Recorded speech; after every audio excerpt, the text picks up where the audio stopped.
side of you, a beautiful Japanese maple tree growing quietly in the shade. Behind you there, the ancient oak, the branches wavering in the breeze. You can practically feel them.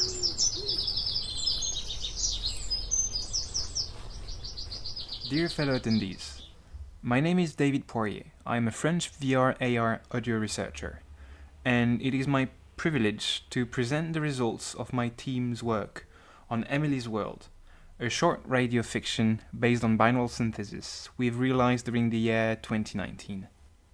Early this year then, our research team decided to create this radio fiction to try our hands and tools on a full production pipeline. We had some money aside from a previous project and basically wanted to test how far an expert 3D audio engineer could push binaural synthesis. Sure, we wanted to put forward the latest version of the Anaglyph binaural plugin, more on that later, but first and foremost, we wanted to understand what, if anything, was missing for binaural synthesis to achieve binaural recording-like quality. We therefore proposed the project to Lucy, said 3D audio engineer, and she ended up inviting 3 other people who helped us create Emily's World, a co-author, a voice actress, and a Foley artist. The project started, as do many I suppose, by making tons of plans to eventually keep only that one we felt was both interesting and manageable. Lucy then started working on the scenario. The only constraint she had there was that the final story should present a palette of soundscapes, challenging binaural synthesis. Inside and outside spaces, busy and intimate scene, close and distant sources, etc. Because most of the recording we needed were to take place in an anechoic room, we needed to carefully plan the recording sessions to make sure that the room, the material, and either the Foley artist or the actress were available.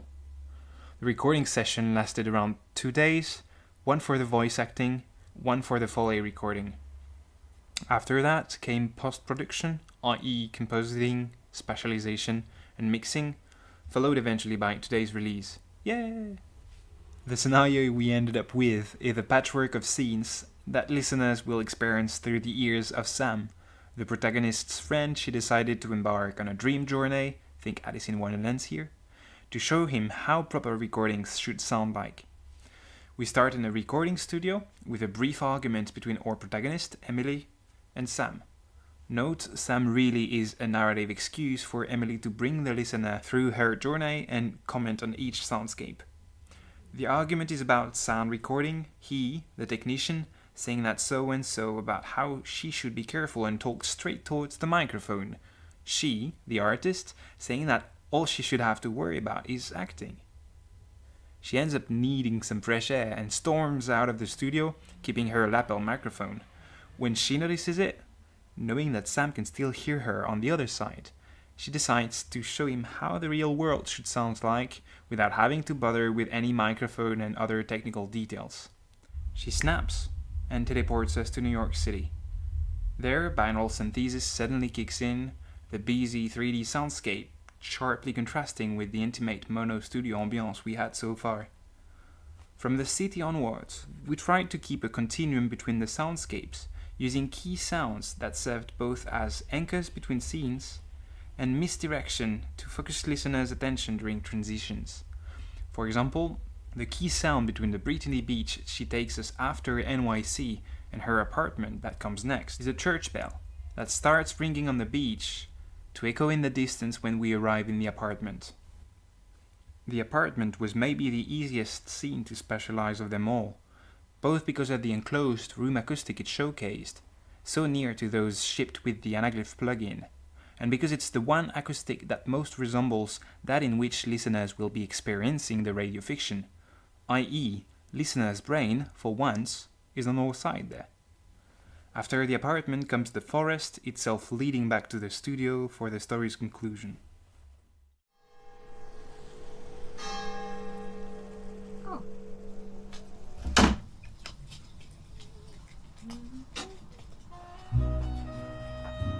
I love it. Wow. Keynote that could nearly shut down the Olympia in Paris? October 1955. A practical riot. One of the first for a music concert.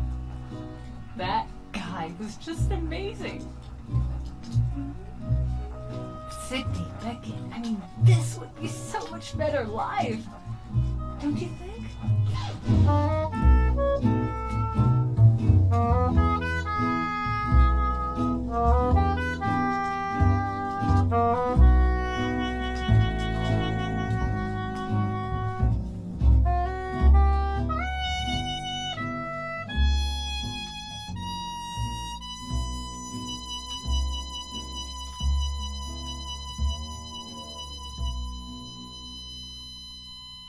Come now.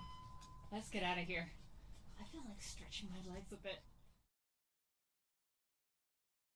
The really interesting part of the recording for me was that moment when the Foley artist unloaded a van full of trunks, each full of random objects, each used to create a very specific sound effect. The voice acting was performed using pre-mixed specialized ambiances, which really helped the actress feel the mood and rhythm of each scene.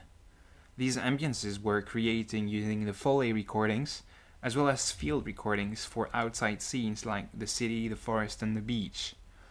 We used a quadraphonic setup for the field recordings, afterward decoded with anaglyph using virtual sound sources.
Because our plugin had no AES version at that time, well, it still doesn't, but it will.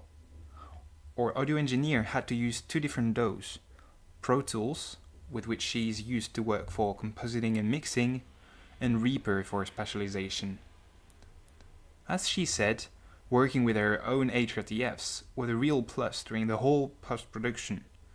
She knows she created a sweet spot she's the only one able to enjoy for that specific creation, but do not despair that per listener individualization will be a thing in the future.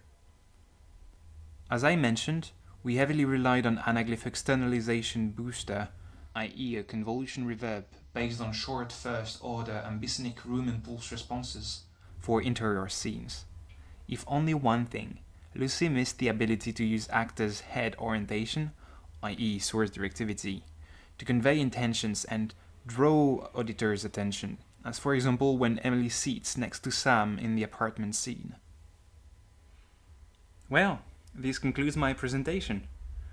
Emily's World is available online. We also uploaded a short behind-the-scenes video showing the voice acting and Foley recording sessions. Feel free to go and download the Anaglyph plugin, free of charges for academic and non-commercial uses. I've also taken the liberty to add a few links towards other projects from people involved in this creation. Thank you very much for your attention. That is, my future self, should be available in the AES chat room if you've got any question.